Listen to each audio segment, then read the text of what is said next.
은행이 권하면 무조건 의심하세요. 시니어가 꼭 알아야 할 거절의 기준. 어르신, 이건 요즘 다들 하십니다. 지금 아니면 나중엔 못하세요. 예금보다 훨씬 좋아요.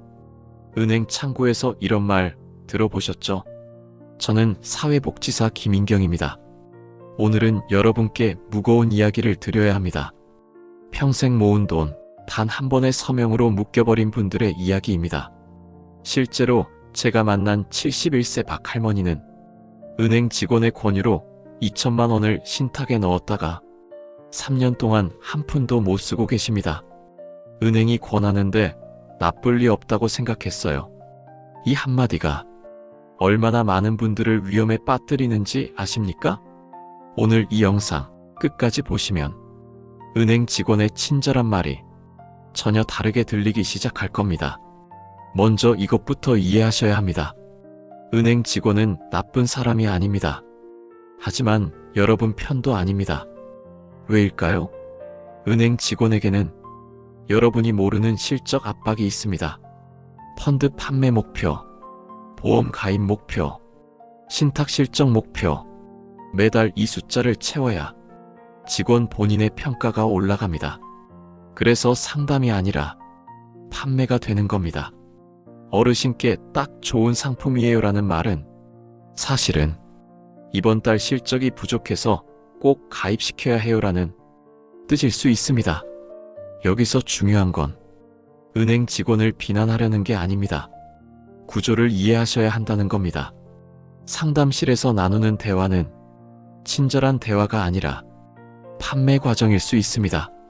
이 구조를 아는 순간 여러분은 훨씬 냉정해질 수 있습니다. 이제부터는 구체적으로 들어갑니다.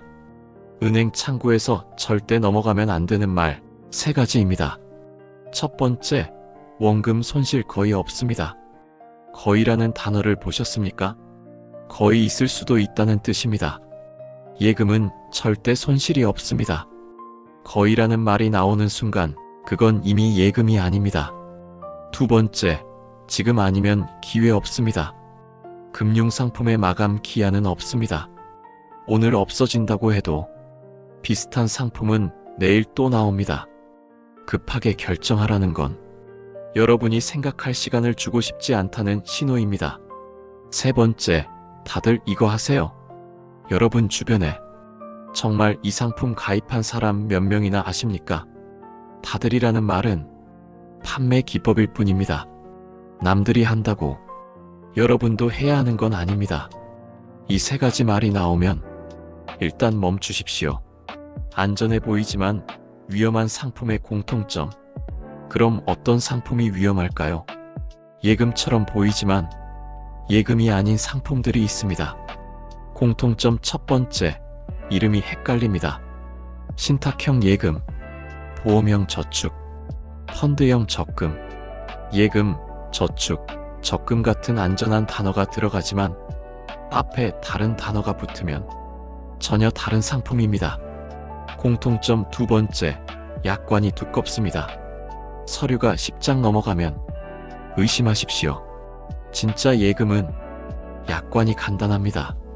복잡할수록 불리한 조건이 숨어 있습니다.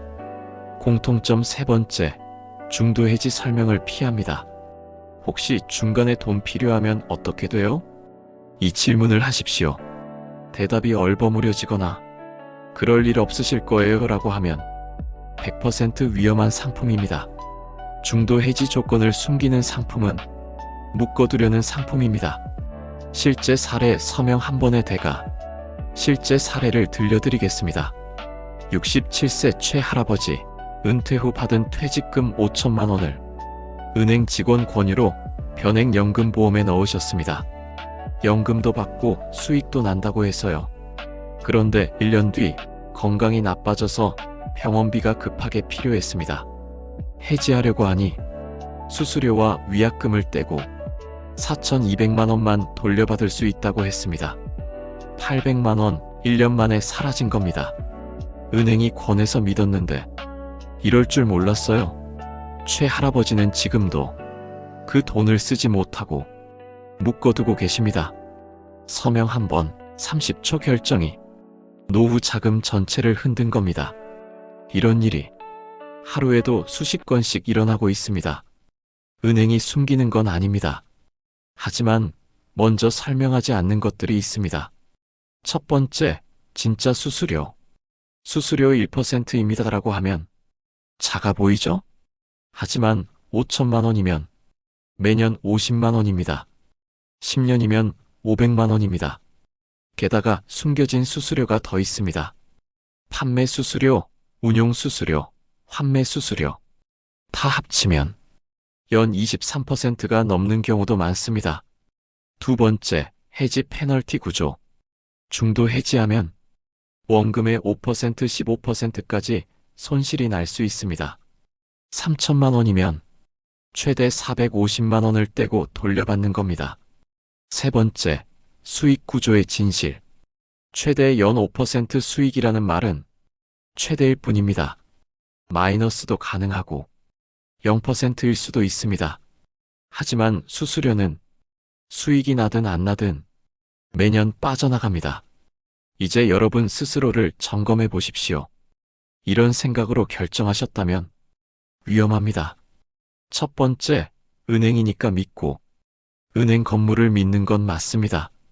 하지만 은행이 판매하는 모든 상품이 안전한 건 아닙니다. 은행도 보험사 상품, 증권사 상품을 대신 팔아줍니다. 은행 로고가 박혀 있어도 책임은 다른 회사에 있을 수 있습니다.